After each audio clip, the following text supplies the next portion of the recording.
दोस्तों नमस्कार, कैसे हो आप? सब ठीक ही होंगे। कक्षा 10वीं अर्धवार्षिक परीक्षा 2024 और 25 का सॉल्यूशन देखते हैं। किस टाइप का क्वेश्चन आया था, क्या क्या आंसर थे इसके और किस टाइप के आपने हल किए होंगे। आप आंसर पूरा पूरा सही मिला लीजिएगा। देखते हैं, आज गणित का पेपर था। आज तारीख 13 थी। आज की तारीख थी 13 तारीख का क्वेश्चन पेपर देखते हैं, जो कि आपने सही सही किए होंगे। 10वीं क्लास वाले सभी लोग यहाँ पे आंसर मिला लीजिएगा। यहाँ पे सबसे पहले प्रश्न पूछा गया था। पहला प्रश्न था यहाँ पे कि सही विकल्प चुनकर लिखिए। इस बटे में A2 बराबरी से B1 बटे में B2 बराबरी से नहीं है C1 बटे में C2, जो कि यहाँ पे कोई यहाँ पे इसका क्या बोला उसने, कोई हल नहीं होगा। तो इसका राइट आंसर हो जाता है ऑप्शन नंबर बी। इस तरीके से आपका आंसर सही होता है। अगला क्वेश्चन देखते हैं, क्वेश्चन नंबर दूसरा, जिससे मैं पूछा गया था कि द्विघात बहुपद ax प्लस में bx प्लस में c के शून्यांकों का योगफल होता है। तो इसका कौन सा आंसर होता है? सही आंसर आपका सी नंबर का आंसर सही है। अगला क्वेश्चन देखते हैं, क्वेश्चन नंबर तीसरा दिया है। क्वेश्चन नंबर तीसरा में यहाँ पे संख्याओं 4 व 10 का एचसीएफ होगा। तो इसको एचसीएफ के माध्यम से यहाँ पे एलसीएम निकालना था। यहाँ पे एचसीएफ निकालना है, एलसीएम के माध्यम से एचसीएफ निकालते हैं। तो यहाँ पे संख्याओं 4 व 10 का एचसीएफ होगा। तो इसका राइट आंसर हो जाता है यहाँ पे 2। इसका राइट आंसर है यहाँ पे। अगला प्रश्न इसी में दिया है, यहाँ पे चौथा नंबर का दिया है। यहाँ पे द्विघात समीकरण का मानक रूप है। तो द्विघात समीकरण का मानक रूप आपने पढ़ा होगा, तो इसमें सही आंसर हो जाएगा डी नंबर का। इसका सही आंसर है कि मानक रूप, ये वाला राइट आंसर है। अगला क्वेश्चन देखते हैं, यहाँ पे 5वां नंबर का है एपी। यहाँ पे 3 1 माइनस का 1 माइनस का 3 का सर्वांतर है। तो सर्वांतर क्या हो जाएगा यहाँ पे माइनस का 2 हो जाएगा। इसका राइट आंसर हो जाएगा बी नंबर का। है क्या आपने सही किया होंगे यहाँ पे। अगला क्वेश्चन देखते हैं, यहाँ पे 6वां नंबर का क्वेश्चन है यहाँ पे कि कोष्टक के अंदर 2 5 की एक्स अक्ष से दूरी है। तो इसका राइट आंसर हो जाएगा यहाँ पे 5 है। इसका राइट आंसर है 5। अगला क्वेश्चन देखते हैं, क्वेश्चन नंबर दूसरा। ये इंग्लिश मीडियम वाले इंग्लिश मीडियम में देख सकते हैं आप यहाँ पे रोककर, उसका भी राइट आंसर वही रहेगा जो कि हिंदी मीडियम वालों का भी है, वही आंसर सेम टू सेम है यहाँ पे भी। अगला प्रश्न देखते हैं, प्रश्न क्रमांक दूसरा। प्रश्न क्रमांक दूसरा में आपको यहाँ पे रिक्त स्थानों की पूर्ति कीजिए। क्या बोला है? रिक्त स्थानों की पूर्ति कीजिए। तो इसका पहले आंसर है, पहले का आंसर है यहाँ पे कि करनी 2 एक अपरिमेय संख्या है। खाली स्थान में क्या लिखना था आपको? अपरिमेय संख्या लिखना था। प्रश्न क्रमांक दूसरा यहाँ पे चर x के बहुपद px में x की उच्चतम घात बहुपद की क्या कहलाती है? घात कहलाती है। तो यहाँ पे आंसर लिखना था आपको घात लिखना था। अगला प्रश्न के तीसरा नंबर का दिया है द्विघात समीकरण ax स्क्वायर प्लस में bx प्लस में c इज इक्वल टू 0 को हल करने हेतु द्विघाती सूत्र x बराबर से क्या होता है? इसका राइट खाली स्थान में क्या बनना था? यहाँ पे x बराबर से माइनस का b प्लस माइनस करने में b स्क्वायर माइनस का करने में बी स्क्वायर माइनस का 4ac अपॉन में 2। ये वाला तुम्हारा राइट आंसर रहता। अगला वाला जो क्वेश्चन है यहाँ पे चौथे नंबर का, समांतर श्रेणी 18 15 सही 1 बटे में 2 13 डेट डैश करके यहाँ पे माइनस का 47 में पौधों की संख्या खाली स्थान है। तो पौधों की संख्या कैसे निकालते हैं तुम लोग? इस वाले सूत्र के माध्यम से निकालना था। ए एन बराबर से ए प्लस में करने में एन माइनस का 1 इंटू में डी। इस वाले सूत्र को उपयोग करना था। इस वाले के इस पदों को हल करना था। यहाँ पे इस वाले पदों को यहाँ पे इस वाले सूत्र में रखना था मान, और इसका आंसर आता तुम्हारा फाइनल आंसर 27। इस तरीके से इसका राइट आंसर होता है 27। यहाँ पे हल करके नहीं बताया, तो ओनली हल करके आपको यहाँ पे आंसर निकाल के यहाँ पे लिखना था। अगला क्वेश्चन देखते हैं, क्वेश्चन नंबर 5वां है सभी संभव त्रिभुज समरूप होते हैं। क्या होते हैं? सभी संभव त्रिभुज क्या होते हैं? समरूप होते हैं। यहाँ पे खाली स्थान में आएगा तुम्हारा संभव त्रिभुज क्या होते हैं? समरूप होते हैं। सभी संभव त्रिभुज समरूप होते हैं। अगला प्रश्न है, प्रश्न क्रमांक 6वां है इसी में खाली स्थान में कि यहाँ पे त्रिज्या r वाले वृत्त के एक त्रिज्याखंड जिसका कोण अंशों में थीटा है। क्या बोला इसने? अंशों में थीटा है के संगत चाप। क्या बोला है? संगत चाप की लंबाई खाली स्थान होती है। तो इसमें एक संगत चाप वाला भी क्वेश्चन आता है इसमें, और एक मात्र क्षेत्रफल की लंबाई याद करने के लिए। तो यहाँ पे 2 सूत्र बनते हैं। यहाँ पे कुछ लोगों ने गलती भी किए होंगे। यहाँ पे 2 पाई r स्क्वायर करके आए होंगे, वो वाला गलत होगा। यहाँ पे संगत चाप देखना था ओनली। तो यहाँ पे कौन सा आंसर होता है आपके? यहाँ पे सही आंसर थीटा अपॉन में 360 इंटू में 2 पाई r, ये वाला राइट आंसर होता है। कुछ लोगों ने गलत भी किया होंगे, कुछ यूट्यूबर लोगों ने यहाँ पे गलत भी आंसर लिख के बताए होंगे। तो आप आई होप कि आपने यहाँ पे सही आंसर क्या होगा। अगला क्वेश्चन देखते हैं, प्रश्न क्रमांक तीसरा में आते हैं।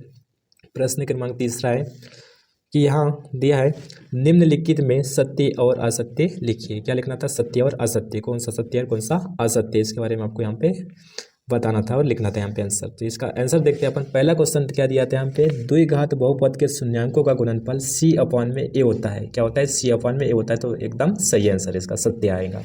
अगला दूसरा प्रश्न दिया है यहाँ पे सभी समद्विबाहु त्रिभुज सदैव समरूप होते हैं।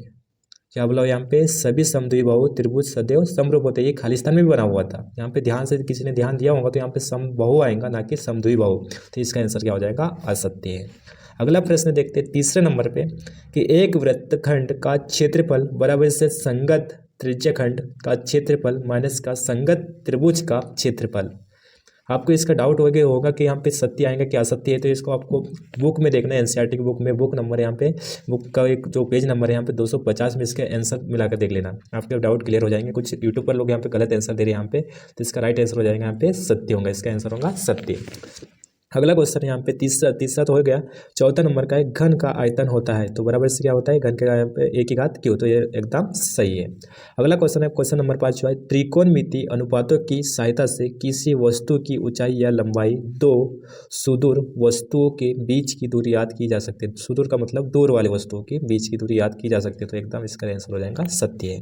अगला प्रश्न में आता है, अगले प्रश्न में यहाँ पे प्रश्न क्रमांक दिया है यहाँ पे छठवां में क्या बोला है, अर्धगोले के आयतन का सूत्र 1/3 पाई आर की घात 3 है, जबकि आर गोले की क्या है यहाँ पे त्रिज्या। ये आर तो गोले की त्रिज्या है, इस बात सही है, लेकिन यहाँ पे सूत्र गलत दिया है। यहाँ पे अर्धगोले का आयतन का सूत्र होता है, जो कि मैंने यहाँ पे नीचे लिखा हूँ 2/3 पाई आर की घात यहाँ पे 3, जो कि यहाँ पे ये वाला यदि आंसर होता है, यहाँ पे ये वाला यदि लिखा रहता है इसकी जगह, यहाँ पे इसकी जगह पे, तो इसका आंसर होता है सत्य, लेकिन यहाँ पे गलत लिखा है, तो यहाँ पे क्या हो जाएंगे, इसका आंसर असत्य है। आइए आपके पूरे के पूरे ऑब्जेक्टिव सही होंगे। अगले क्वेश्चन में देखते हैं अपन, क्वेश्चन नंबर चौथा नंबर में आए, यहाँ पे सही जोड़ियों को मिलाइए, सही जोड़ी मिलाइए। तो इसका क्या क्या आंसर सही था यहाँ पे, स्तंभ नंबर ए और स्तंभ नंबर बी, स्तंभ नंबर ए और स्तंभ नंबर बी। तो पहले वाले यहाँ पे स्तंभ नंबर ए का, यहाँ पे पहले नंबर का साइन स्क्वायर थीटा प्लस में कोस स्क्वायर थीटा का राइट आंसर हो जाता है तुम्हारे यहाँ पे ऑप्शन नंबर सी। यहाँ पे दूसरे वाले क्वेश्चन पे कोट ए का हो जाएगा यहाँ पे कोट ए का यहाँ कोस ए अपॉन में साइन ए, इसका राइट आंसर होता है। फिर सेक स्क्वायर थीटा माइनस का 1 का आंसर हो जाता है यहाँ पे तीसरे नंबर का कि टेन स्क्वायर थीटा, ये एफ वाला ऑप्शन होता है। और 60 का मान होता है। ऑटोमेटिक तुम लोग यदि पढ़े होंगे थोड़ा बहुत भी ध्यान से, तो यहाँ पे ऑटोमेटिक तुमको ऑप्शन मिल जाएंगे यहाँ पे करनी 3। फिर वृत्त की 2 बिंदुओं पर प्रतिच्छेद करने वाली रेखा को कहते हैं, आपने परिभाषा ही पढ़े होंगे बुक में अच्छी तरीके से, ध्यान से पढ़े होंगे तो वृत्त को 2 बिंदुओं पर प्रतिच्छेद करने वाली रेखा को कहते हैं, क्या कहते हैं अपन, छेदक रेखा। क्या कहते हैं, छेदक रेखा, ये इसका राइट आंसर होता है। फिर यहाँ पे वृत्त तथा उसकी स्पर्श रेखा के उभयनिष्ठ बिंदु को क्या कहते हैं, स्पर्श बिंदु कहते हैं, स्पर्श बिंदु कहते हैं, क्या कहते हैं, स्पर्श बिंदु। इसका राइट आंसर हो जाता है इसका, ये वाला राइट आंसर है इसका। इस तरीके से आपके आंसर होते पूरे के पूरे। आई होप कि आपने सही किया होंगे। यहाँ पे मैंने लिखा भी यहाँ पे रोमन अंकों में, यहाँ पे आप देखकर मिला लीजिए अपने आंसर कितने सही है कितने गलत है। अगले क्वेश्चन की ओर बढ़ते अपन। क्वेश्चन नंबर है 5वां, प्रश्न क्रमांक 5वां में दिया है यहाँ पे, प्रत्येक का एक शब्द वाक्य में उत्तर लिखिए। क्या बोला उसने, प्रत्येक का एक शब्द या वाक्य में उत्तर लिखिए। तो यहाँ पे पहला प्रश्न दिया है यहाँ पे, उन्नयन कोण की परिभाषा लिखिए। क्या बोला है, उन्नयन कोण की परिभाषा लिखिए। तो उन्नयन कोण की परिभाषा क्या लिखना था यहाँ पे, दृष्टि रेखा और क्षैतिज रेखा से बना कोण क्या कहलाता है, उन्नयन कोण कहलाता है। या इसी के आगे क्षैतिज रेखा से ऊपर बना कोण, ये भी लिख सकते हो, ऊपर बना कोण क्या कहलाता है, उन्नयन कोण कहलाता है। अवनमन कोण क्या होता है, क्षैतिज रेखा से क्या होता है, नीचे की ओर बनता है, उसको क्या कहते हैं, अवनमन कोण। इस तरीके से क्वेश्चन में बनते हैं, जो कि परिभाषा के रूप में यहाँ पे पूछा गया। अगला क्वेश्चन पूछा है दूसरे नंबर का, आधारभूत समानुपातिक प्रमेय, इसको थेल्स प्रमेय के नाम से भी जाना जाता है। तो आधारभूत समानुपातिक प्रमेय का कथन लिखिए। कई बार पूछा गया ये वाला क्वेश्चन, बहुत फेमस क्वेश्चन है। तो यहाँ पे इसका आंसर लिखना था आपको, त्रिभुज की एक भुजा के समांतर या समानांतर खींची गई रेखा अन्य 2 भुजाओं को समान अनुपात में क्या करता है, विभाजित करता है। इसे क्या कहते हैं, आधारभूत समानुपातिक प्रमेय, ने तो थेल्स का प्रमेय। कभी कभी इस वाले क्वेश्चन को बदल कर पूछ लेते हैं, थेल्स का प्रमेय या कथन को लिखिए। तो आपको ये वाला आंसर लिखना है। अगला प्रश्न दिया है यहाँ पे, बिंदुओं 0, 0 व AB के बीच की दूरी याद कीजिए।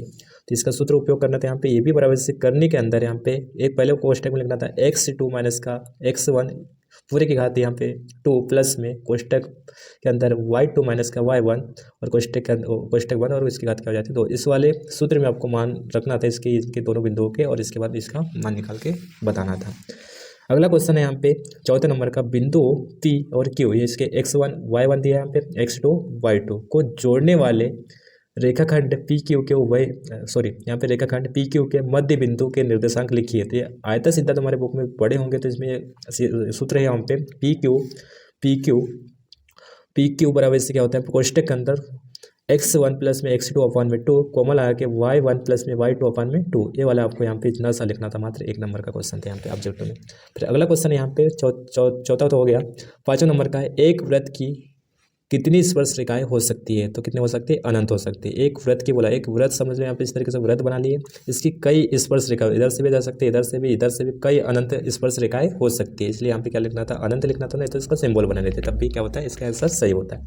अगला क्वेश्चन पे आते हैं। अगले क्वेश्चन पे यहाँ पे क्वेश्चन नंबर क्या है? 6वां दिया है यहाँ पे, बाह्य बिंदु से किसी वृत्त पर अधिकतम कितनी स्पर्श रेखाएं खींची जा सकती है?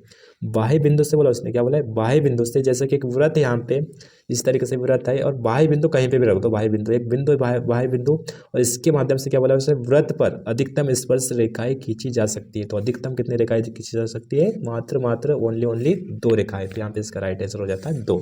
इस तरीके से आपके पूरे क्वेश्चन है, नहीं तो ऑब्जेक्टिव आपने सही किए होंगे। तो इस तरीके से होते हैं इसके ऑब्जेक्टिव पूरे खत्म इस वाले क्वेश्चन पेपर के। क्वेश्चन पूछे गए थे आपके पूरे बुक से पूछे गए थे, मात्र 2 ही ऐसे क्वेश्चन थे जो कि डिफिकल्ट थे, जो कि उसको बदल के दे दिए थे मान, बाकी सेम टू सेम आपको पूरे बुक के क्वेश्चन थे। मैंने यहाँ पे बाकायदा क्वेश्चन के यहाँ पे क्वेश्चन नंबर के यहाँ पे बाकायदा यहाँ पे बुक के उदाहरण वगैरह जो भी कहाँ से पूछे गए थे वो पूरा डाल के रखा हूँ, आप मिला लीजिए इसका आंसर बुक में। तो यहाँ पे पहला प्रश्न पूछा गया था, प्रश्न क्रमांक 6वां, संख्याओं 6 और 20 का एलसीएम याद कीजिए। तो उदाहरण नंबर 6वां था ये वाला, आप यहाँ से मिला लीजिएगा, आपके बुक में उदाहरण नंबर 6वां है। और इसके बाद यहाँ पे बुक में है, बुक का यहाँ पे पेज नंबर 9 में, जो कि यहाँ पे इसका पूरा गुणनफल निकाल के बताया है। इस तरीके से आप स्क्रीनशॉट ले सकते हैं, इसका नोट देख सकते हैं यहाँ पे। इस वाले क्वेश्चन नंबर 7वां के यहाँ पे इसका आंसर मिल जाएगा 3.2 में दूसरा का तीसरा प्रश्न है। अगला प्रश्न में इसी के अथवा वाला क्वेश्चन पूछा गया था, निम्न रैखिक समीकरण युग्म को हल कीजिए। तो इसका 3.3 में पहला क्वेश्चन का पहला प्रश्न जैसा करना था, यहाँ पे बस मान बदल दिया, यहाँ पे 14 है, यहाँ पे क्या है 4 है, उसको बस हल करना था। यहाँ पे एक दो क्या कर दिए थे? कम कर दिए थे। बाकी सेम टू सेम क्वेश्चन को हल करना है। अगले प्रश्न में देखते हैं अपन, यहाँ पे 8वां नंबर प्रश्न आया था, जांच कीजिए कि समीकरण यहाँ पे इस तरीके से द्विघात है या नहीं है। ये भी उदाहरण नंबर क्या कौन सा? यहाँ पे उदाहरण नंबर 1 का प्रश्न है ये वाला, उसका हल सोल्यूशन मिल जाएगा आपको बुक में। इसी के अथवा में पूछा गया था क्वेश्चन, द्विघात समीकरण के रूप में निरूपित कीजिए, जिसको 2 क्रमागत धनात्मक पूर्णांकों का गुणनफल 306 है। तो ये भी 4.1 में दूसरा प्रश्न का दूसरा प्रश्न है ये वाला। तो आप देख लीजिएगा वहाँ पे पूरा आंसर आपने किए होंगे स्कूल और कोचिंग में, तो आप पूरा मिला दीजिएगा कैसा आंसर किया। तो अगला क्वेश्चन है 9वां नंबर का, यहाँ पे इसका भी आंसर मिल जाएगा 5.1 का दूसरा का तीसरा क्वेश्चन है ये वाला। अगला इसी का अथवा का क्वेश्चन यहाँ पे 5.2 में दूसरा क्वेश्चन दूसरा प्रश्न है विकल्प वाला। तो विकल्प का आंसर है वाला, इसका विकल्प में है तुम्हारे बुक में, बाकी यहाँ पे आपको हल करके बताना था। अगला क्वेश्चन है 10वां नंबर का, समरूप आकृतियों के 2 भिन्न भिन्न उदाहरण दीजिए। अलग अलग भिन्न भिन्न आकृतियाँ दी है यहाँ पे तुम्हारे बुक में 6.2, यहाँ पे थ्योरिकल वाले में समरूप आकृतियाँ करके चित्र देखना है, यहाँ पे 6.1 में बुक में मिलेंगे। ये पूरा आंसर आपको, ये नया क्वेश्चन डाला हुआ है इस तरीके से। समरूप आकृतियों के अलग अलग आयत है, त्रिभुज है और वृत्त है, इस तरीके से समांतर चतुर्भुज वर्ग वगैरह इसके आकृतियाँ अलग अलग बनाता है। 2 उदाहरण बताना था, मात्र 2 नंबर का क्वेश्चन थे यहाँ पे। अगला क्वेश्चन इसी के अथवा का क्वेश्चन है, दी गई आकृति, इसका भी आंसर मिल जाएगा 6.2 में पहला क्वेश्चन का पहला प्रश्न। आकृति बना हुआ है बुक में बाकायदा, इसको हल करना था। बहुत आसान क्वेश्चन, 2-3 स्टेप में हल निकल जाता है इसका। अगला प्रश्न दिया है यहाँ पे, यदि सेक थीटा बराबर से 13/2 यदि सेक थीटा बराबर से 13/12 हो तो कोस थीटा और टेन थीटा का मान परिकलित कीजिए। जो कि तुम्हारे बुक में दिया है यहाँ पे। क्वेश्चन का आंसर मिल जाएगा 8.1 का प्रश्न क्रमांक 5वां, जो कि सभी के निकालने के लिए बोला, लेकिन आपको यहाँ पे मात्र 2 के निकालना, कोस थीटा और टेन थीटा का। अगला है इसी के अथवा का क्वेश्चन, यहाँ पे मान याद कीजिए। तो मान याद कीजिए ये वाला क्वेश्चन भी तुम्हारे बुक का क्वेश्चन 8.2 का पहला क्वेश्चन का दूसरा प्रश्न है इसमें रोमन अंक में। अगला प्रश्न है प्रश्न क्रमांक 12वां है, एक बिंदु से, यहाँ पे इसका भी आंसर मिल जाएगा 10.2 का प्रश्न क्रमांक पहला विकल्प वाला क्वेश्चन है यहाँ पे। इसी का अथवा वाला क्वेश्चन भी 10.2 का 6वां प्रश्न है, जो कि मिल जाएगा आपके बुक में बाकायदा, स्क्रीनशॉट ले लीजिएगा यहाँ पे और आंसर आपको बुक में मिल जाएगा और नोट्स वगैरह। और अगला प्रश्न है 13वां, इसका भी 12.2 का पहला प्रश्न है। इसी का अथवा क्वेश्चन है 12.2 का दूसरा क्वेश्चन है। एक दूसरे के आगे ऊपर नीचे कर दिया, यहाँ पे मेन क्वेश्चन बना दिया पहला और इसी का अथवा बना दिया दूसरा क्वेश्चन, इसलिए मेन क्वेश्चन को अभी छोड़ना नहीं चाहिए, उसको तैयार करके जाना बिल्कुल फाइनल एग्जाम में। और इसी पैटर्न के साथ तुम्हारे फाइनल एग्जाम में भी क्वेश्चन आने वाले, बहुत आसान क्वेश्चन होते हैं, बस आपको प्रैक्टिस करने की जरूरत है। प्रश्न क्रमांक 14 दिया है, जांच कीजिए कि इसका भी आंसर मिल जाएगा 1.2 में 5वां प्रश्न है। और इसी का देखो ऊपर वाले क्वेश्चन को भी सेम टू सेम इसके एक पहला क्वेश्चन मेन वाला बना दिया, इसी का अथवा वाला दूसरा क्वेश्चन को अथवा बना दिया। इसी में भी 14 वाले क्वेश्चन में भी मेन वाले यहाँ पे 1.2 का 5वां क्वेश्चन, यहाँ पे 5वां क्वेश्चन को मेन वाला क्वेश्चन बना दिया, 6वां क्वेश्चन को अथवा में दे दिया। कहीं बाहर से कुछ भी क्वेश्चन आया तो पूरा बुक तुम्हारा IMP है और तुम लोग परीक्षा धन और पूरा दुनिया भर के ढूंढते रहते हैं, जबकि पूरा परीक्षा धन कुछ भी नहीं, परीक्षा धन वाले भी बुक से छापते हैं क्वेश्चन। तो इस तरीके से पूरा बुक पढ़ो और पूरे में से पूरे नंबर लाने की कोशिश किया करो। तो अगला क्वेश्चन दिया यहाँ पे 15वां क्वेश्चन, यहाँ पे उदाहरण नंबर 11वां दिया है यहाँ पे इस वाले चैप्टर में, 15 उदाहरण नंबर 11वां। और इसी वाले चैप्टर में तुमको मिल जाएगा उदाहरण नंबर 14, जो कि 14 का दूसरा प्रश्न है, ये नीचे अथवा वाला। अगला क्वेश्चन है 16वां क्वेश्चन है उदाहरण नंबर, इसी चैप्टर का यहाँ पे उदाहरण नंबर पहला देख लेना वहाँ पे, और उसके बाद इसी के अथवा का है उदाहरण नंबर तीसरा, जो कि उदाहरण वाले भी बहुत इंपॉर्टेंट क्वेश्चन होते हैं, जो कि उसको तैयार करके जाना। और अधिकांश ऐसे वाले क्वेश्चन को उदाहरण से पूछे जाते हैं। अगला प्रश्न है 17वां क्वेश्चन यहाँ पे दिया है 12.2 का 8वां प्रश्न है, सेम टू सेम घास के मैदान में एक घोड़ा को खुट्टी में बांधा जाता है, इस तरीके से क्वेश्चन बहुत आसान क्वेश्चन था, 2-3 स्टेप में उसका सूत्र पता होने चाहिए बस ओनली। अगला इसी का अथवा क्वेश्चन दिया है यहाँ पे, ये भी 12.2 का 5वां प्रश्न जैसे, यानी कि सेम टू सेम क्वेश्चन पे यहाँ पे बस परिवर्तन कर दिया 120 और यहाँ पे 14 सेंटीमीटर, इनके मान मतलब बाकी सेम टू सेम करना था। यहाँ पे संगत चाप की ऑब्जेक्टिव में भी क्वेश्चन पूछा गया, संगत चाप की लंबाई के लिए सूत्र पूछा गया था, तो उसी सूत्र को उपयोग करना था इस वाले क्वेश्चन में, और 2-3 स्टेप में आ जाता है आपका आंसर यहाँ पे। अगला क्वेश्चन दिया यहाँ पे क्वेश्चन नंबर 18 का उदाहरण नंबर 30, इस टॉपिक का उदाहरण नंबर तीसरा क्वेश्चन है, और इसी का अथवा का क्वेश्चन है यहाँ पे 1 द्विघात बहुपद याद कीजिए, इसमें 2.2 का दूसरा क्वेश्चन का तीसरा प्रश्न दिया था सेम टू सेम यहाँ पे। अगला प्रश्न दिया यहाँ पे 19वां में, इसका उदाहरण नंबर 5, इसी टॉपिक का द्विघात बहुपद में उदाहरण नंबर 5वां में देख लेना इसके आंसर, और इसी का 4.4 का पहला प्रश्न का दूसरा प्रश्न है यहाँ पे, इस तरीके से इसके आंसर आराम से मिल जाएंगे आपको बुक में। और अगला क्वेश्चन है यहाँ पे 20वां क्वेश्चन का यहाँ पे 7.1 का 10वां प्रश्न है, इसी का अथवा वाला 7.2 का दूसरा प्रश्न है, ये आयता सीधा परोस कर दिया है, यहाँ पे कुछ भी परिवर्तन नहीं दिया बड़े क्वेश्चनों में। और अगला क्वेश्चन है यहाँ पे प्रश्न क्रमांक 21वां उदाहरण नंबर 5 है, जो कि इसी टॉपिक का है, जो क्वेश्चन पूछा गया इसी टॉपिक का उदाहरण नंबर 5, और इसी का अथवा में यहाँ पे उदाहरण नंबर 7, ये दोनों के दोनों क्वेश्चन उदाहरण से पूछे गए, मेन प्रश्न वाली से नहीं पूछे गए हैं। अगला प्रश्न है प्रश्न क्रमांक 22वां में 3.3 का तीसरा क्वेश्चन का 5वां प्रश्न है, रोमन अंक में 5वां प्रश्न है, आपको मिल जाएंगे इसके आंसर। अगला क्वेश्चन है इसी में अथवा का 3.3 का तीसरा का 6वां प्रश्न है, ये रोमन अंक में 6वां प्रश्न है। और इसके बाद ये 23वां क्वेश्चन है उदाहरण का है, इसी टॉपिक का है, बगीचे वाले मयंक ने अपने बगीचे के लिए पक्षी का निशान घर बनाया, जिसका आकार इस तरीके से, बहुत छोटा सा प्रश्न है, इसका बस आंसर भी छोटा सा, बस सूत्र पता होने चाहिए और समझना था क्वेश्चन, जितना क्वेश्चन बड़ा दिख रहा है उसका आंसर बहुत छोटा सा होता है, बस आपको समझने की देरी होती है बस ओनली, और फॉर्मूला याद होना चाहिए। अगला इसी में दिया है इसका उदाहरण नंबर 14, सेम टू सेम जैसा का वैसा परोस दिया है, यहाँ पे कोई भी परिवर्तन नहीं किया, ना 30 सेंटीमीटर ना यहाँ पे 1.45 मीटर, कुछ भी परिवर्तन सेम टू सेम रखा गया, बस सूत्र में मान रखना था और कैलकुलेट करना था, गुना भाग काटा पीटी, इस तरीके से आपको आंसर। इसका अथवा वाला बहुत आसान क्वेश्चन था, 13.1 का 8वां प्रश्न पूछा गया था, सेम टू सेम कुछ भी परिवर्तन नहीं दिए। आज आपकी बहुत अच्छा क्वेश्चन गया होगा, आपका क्वेश्चन पेपर बहुत आसान आया था, इसी टाइप का क्वेश्चन आता है तुम्हारा फाइनल एग्जाम में, मात्र 2 महीने बचे हैं, जी जान लगा दो, क्वेश्चन पेपर बहुत आसान आता है, बस आपको मेहनत करने की जरूरत है। आई होप कि आपको हमारा वीडियो पसंद आया होगा तो हमारे चैनल को सब्सक्राइब कीजिए, और इसी टाइप के वीडियो देखने के लिए हमारे चैनल को सपोर्ट कीजिए।